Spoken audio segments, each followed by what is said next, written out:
how to deal with a guy like Williams.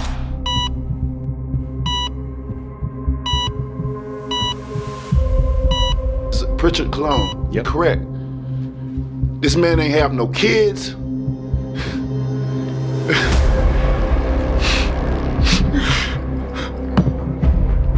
Man, they don't understand, man. Y'all don't fucking understand what we go through, man. 23 years old, 16 professional wins in a row, 13 of them by knockout. Not a single loss in his entire career, no serious injuries. Not one reason to doubt that the boxing world was looking at a future champion. And then came one single night. One fight that he did not even lose, in the usual sense of the word. He was disqualified, and that night took everything from him. He was saying he got hit behind the head and falling down or whatnot. I mean, did you win by TKO or was it DQ? They robbed me from my TKO, but win is the win. I can't complain. Not only a title, not just his career, absolutely everything. The ability to walk, the ability to speak, the ability to recognize his own parents, who from that moment would dedicate the next 11 years of their lives entirely to one person. Prichard Colón did not lose that fight. He survived it. 221 days in a coma, followed by another decade of a battle that could never truly be won or finished. On August 13th, 2026, that battle ended. He was 33 years old. Today we are going to tell his entire story, from a boy who fell in love with boxing at an early age to a name the boxing world has no right to forget. And I don't even know him like that. But I always be an advocate for us because this man would never know what it feel like to be somebody's father. And that's some of the precious thing in the world, to be somebody's father.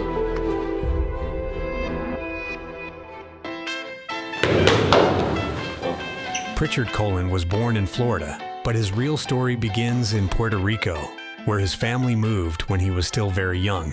The island, with its incredibly rich boxing tradition and dozens of world champions, became more than just a new home. It became the kind of environment where fighters are created, where boxing exists not as some unusual hobby, but as part of everyday culture, part of the language spoken by entire neighborhoods and generations. His father, Prichard Colón, was a trainer himself, and he was the first person to put boxing gloves on his son.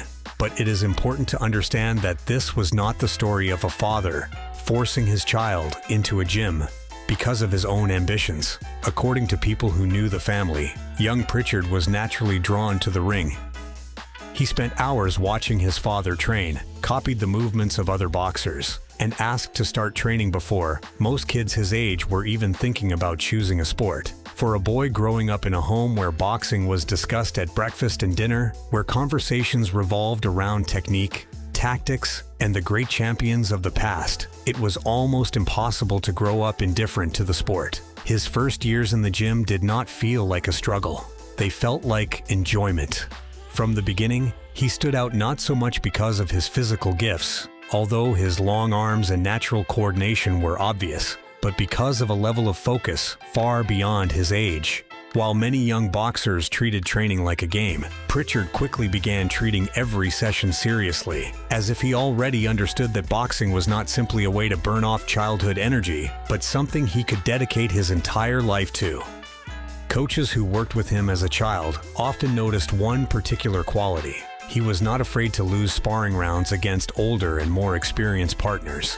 He treated every loss in the gym not as something to be upset about, but as material to analyze and improve from. That combination, natural love for the sport, a home environment built around boxing, and unusual discipline for a child, created the foundation for everything that followed. By his teenage years, Prichard was already seen within Puerto Rico's boxing community, not simply as a promising kid, but as one of those rare talents coaches were willing to rebuild entire training schedules around. In 2012, Prichard competed for a chance to represent his island on the biggest stage. The results did not take long to appear. Before Prichard had even turned 20, he had already built an impressive collection of amateur achievements.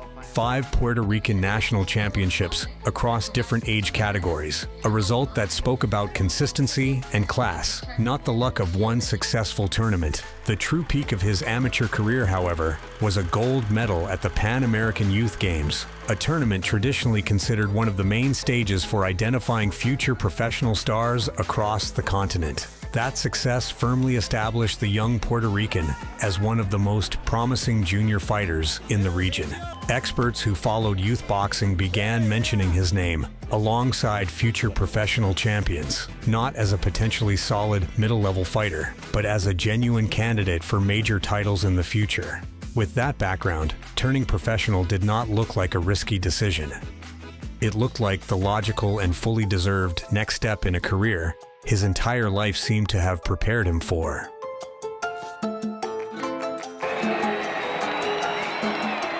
Made his professional debut in 2013, and his career immediately began moving fast. He defeated opponent after opponent, showing exactly the combination of technique and power that his amateur coaches had noticed years earlier. By the fall of 2015, he had 16 victories without a single defeat, 13 of them by knockout. The numbers spoke for themselves. Promoters, journalists, and boxing experts increasingly described him as one of the most promising prospects in the super welterweight division, a fighter whose road toward a world championship seemed like only a matter of time. It's going to be a step up. We're supposed to be a swing bout, so it's going to be a good fight. It's going to be a good fight. And the names that are sounding are fighters who are going to pull the best out of me, and we actually fought back in the days in amateur, so it's going to be a good fight. If you try to understand exactly what kind of fighter Prichard was during this period, one conclusion becomes clear. He had a rare combination of ambition and patience. Many young knockout artists who build a streak of quick victories begin rushing things. They demand bigger names too early and chase major titles before their technical foundation is ready. Prichard, judging by the pace of his career and the opponents being chosen, belonged to a different type of prospect. I don't think he has the speed to time Colón and land any counter punches. This side of the rope so we can see it. Oh, a combination lands.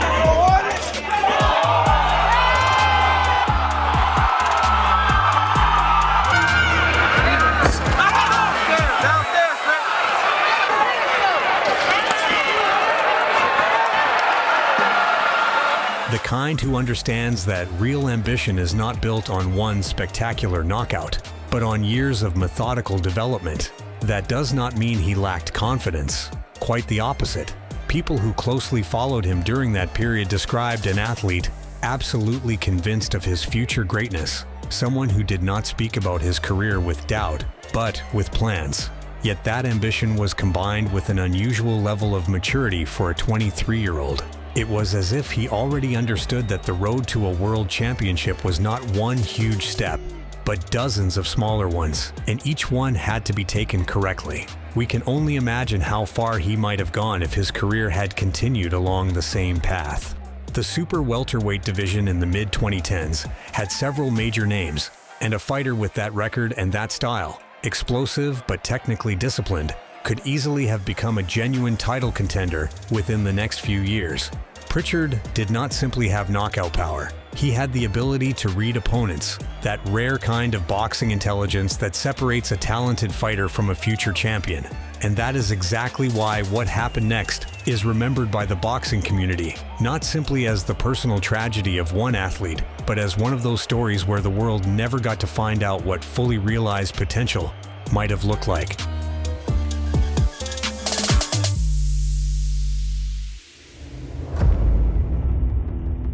On October 17, 2015, at Eagle Bank Arena on the campus of George Mason University in Fairfax, Virginia, Prichard Colón stepped into the ring against American boxer Terrel Williams. According to most expectations, this was supposed to be another step toward a title. A difficult fight, but still a manageable one for a rising super welterweight star. From the opening rounds, the fight was rough and tense, but gradually the situation began to become alarming. Prichard repeatedly complained to referee Joseph Cooper that his opponent was hitting him behind the head, so-called rabbit punches, which are strictly illegal in boxing because of the extreme danger they create. Those shots land around the base of the skull and can cause extremely serious damage, carrying risks far beyond ordinary punches to the body or the front of the head. The referee recognized one of the violations and deducted a point from Williams, but the fight continued. Back of the head shots is no joke. I mean, don't let me hit me with the back of the head. That's... nah. By the 9th round, Prichard's condition had deteriorated badly. He began complaining of dizziness and was clearly losing coordination and clarity in his movements. His corner made a decision that may have saved his life in that moment, but could no longer prevent the tragic consequences. They removed his gloves during the fight, effectively stopping the contest from their own corner. Officially, that resulted in Prichard losing by disqualification because a fighter cannot continue without gloves. But the result on the scorecard no longer mattered compared to what was happening to the boxer himself. He landed some good shots, I landed some good shots. I landed some more effective shots. He wasn't going to tear me from my dream and my destiny. I had to keep that fight. Immediately after the fight, Prichard was rushed to the hospital.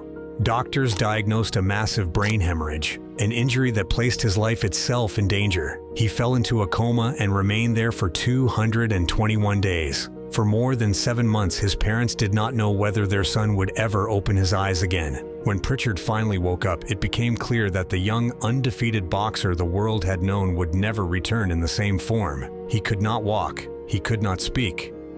Basic actions that a healthy person performs without thinking became the result of months and later years of painful rehabilitation. His mother, Nieves Melendez, took on most of the responsibility for caring for her son, completely rebuilding her own life around his condition. My life changed, and now it is all about taking care of him, she said in one interview during those years, when the family was still publicly sharing details about his condition with the people who supported them. His father, Prichard Colón, who had once trained his son on the road toward professional victories, now took him outside for walks every day, helped him with basic needs, and became his support in the most literal sense of the word.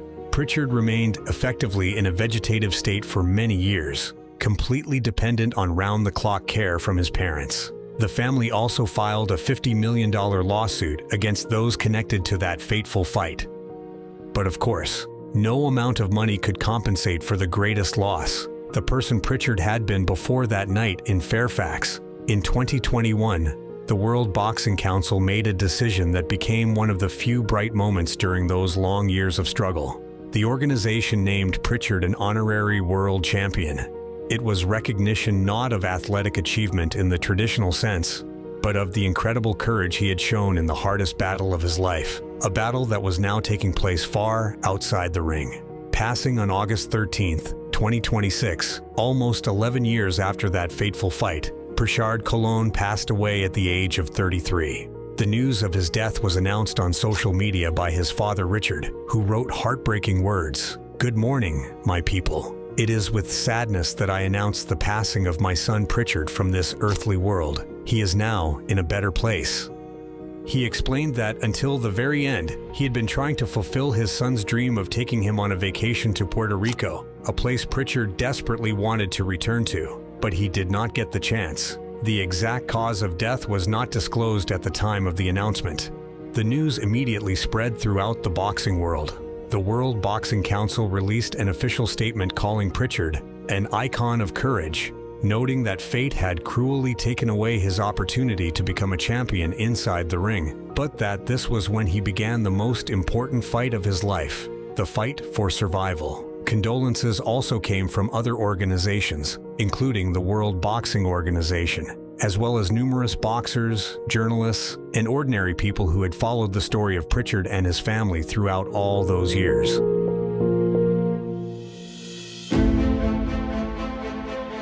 Prichard Colón's story is not exactly a story of defeat. It is the story of a man who lived two completely different lives inside one fate. The first was the life of a rising boxing star, a boy with a Pan American gold medal, a young man with an undefeated professional record, and a dream of becoming world champion. The second began the moment he was carried away from the ring in Fairfax and lasted another 11 long years. Years in which his greatest opponent was no longer time within a boxing career, but cruel fate itself. Prichard never entered a boxing ring again, but every day he lived after that terrible injury, every day his parents continued fighting beside him, became its own act of incredible courage. The same courage the World Boxing Council recognized when it gave him the honorary championship title. He never won a belt in the traditional meaning of the word, but he won something far more important. The right to remain in boxing's memory not as a tragic footnote, but as a symbol of the price people sometimes pay when they dedicate themselves to this brutal and unforgiving sport. Let the story of Prichard Colón remind everyone who loves boxing about the fragility of human life, behind the strength and spectacle of this sport, and that behind every great victory or tragic defeat, there is always a real person and a family willing to walk beside them through every challenge, no matter how long or difficult that journey becomes. Rest in peace, Prichard. Your story will forever remain part of boxing history.